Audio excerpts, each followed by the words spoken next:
Hello boys and girls, and welcome to our story time. We're glad you're here, and today we have a new friend, and this is Rosa-Leigh's cat, Princess Pumpkin Petunia. No, Princess Pumpkin Penelope Petunia.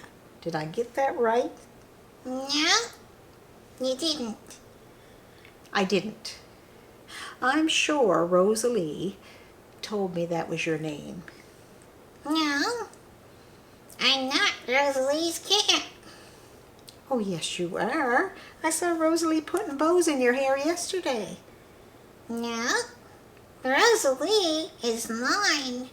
I'm not hers. What are you talking about? Well, who gives me food and water? I would say Rosa-Leigh. And who gives me catnip?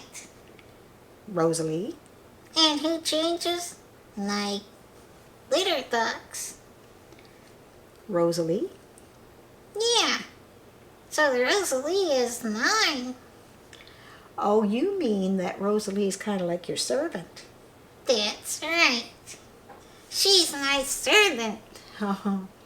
Well, Princess Pumpkin Penelope Petunia, you have a servant. I'd say Rosa-Leigh serves you very well. Yes, she does. She's very kind, and she takes good care of me. Yes, I'd say she does. You know, in our story today, Matthew 25, the story is about a master who had 3 servants.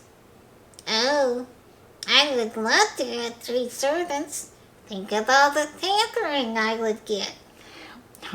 Well, I suppose you would. Well, these 3 servants were called by the master because he was going on a journey, a long trip. And he wanted them to be responsible for his business while he was away. So he gave them talents to look after. Now, talents were not really money. They more likely were gold or silver that they would be responsible for.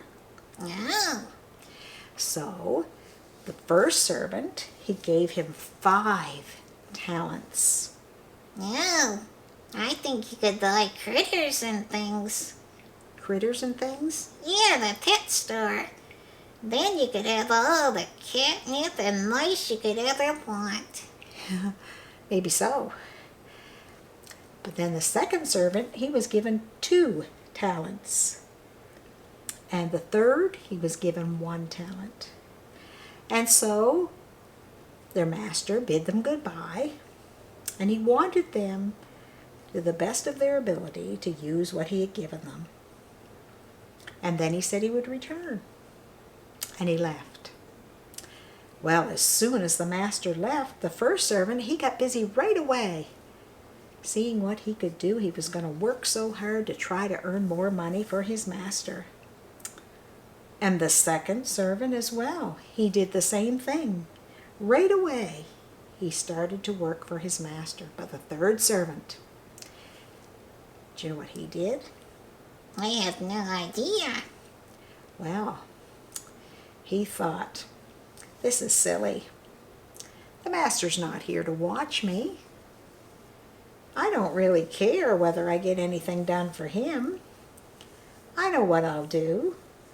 I'll go and bury this talent in the dirt, and when the master returns, I can give it back to him. I won't have lost it. It'll still be here, and then I can do with my time whatever I please. So that's what he did. Well, time passed, and one day the master returned. Oh dear. Yes. And he called his 3 servants to him. And the first servant came. And he had worked so hard. He presented to the master not only his 5 talents that he had been given, but 5 more. Oh, that's 10.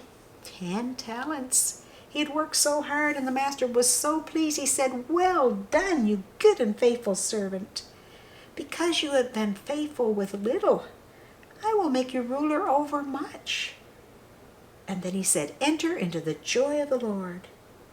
And then to the second servant, He came before his master and he brought the 2 talents, and he had earned 2 more. Oh, that's 4. That's right, 4.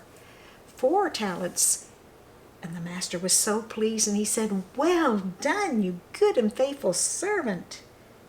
And then the 3rd servant came before his master, and he gave him his 1 dirty talent. And he said, "Master, I was so afraid that you wouldn't be happy if I didn't earn you enough money. So I went and hid this talent in the ground." And the master was very angry, and he said, "You lazy and wicked servant." And then he took that 1 talent from that servant and he gave it to the one who had 10. Oh, now he has 11. That's right. But the 3rd servant, He had nothing. he had nothing. He was so ashamed. You know, Jesus told this story to those who are listening because he wanted them to know that one day soon he's going to return. We don't know when that is, but he wants us to be ready. What work are we doing for him? Are we telling other people about Jesus, the good news that God loved us so much that he sent his only son Jesus to die for us? Are we telling others that good news, that they can go to heaven if they put their trust in him? Or are we keeping it to ourselves? And what about our time? Are we spending it for Jesus, or are we doing things we want to do and not taking time to spend time with Jesus by reading and praying and talking to him? Or what about our talents God's given us? Some of us can play instruments or sing, or maybe you can draw pictures or cook or do crafts. And every one of those talents, those gifts that we have, we can use those to do things for Jesus. Yeah, like baking cookies. For someone else, that's true. Or making a card for someone who's sick. All those things, we can use those things for Jesus. I don't know, boys and girls, we don't know when Jesus is coming back, but he does want us to be ready. And I hope, just like I need to be careful, I hope our time and our talents and the work we do, I hope we're doing it for Jesus. I hope we won't be ashamed when we stand one day before Jesus. I hope we'll have gifts to present to him, works that we have done for him, because I want him to be pleased when he returns. I want him to be pleased with what I've done for him, and I'm sure you do too. Well, boys and girls, thanks for listening to our story.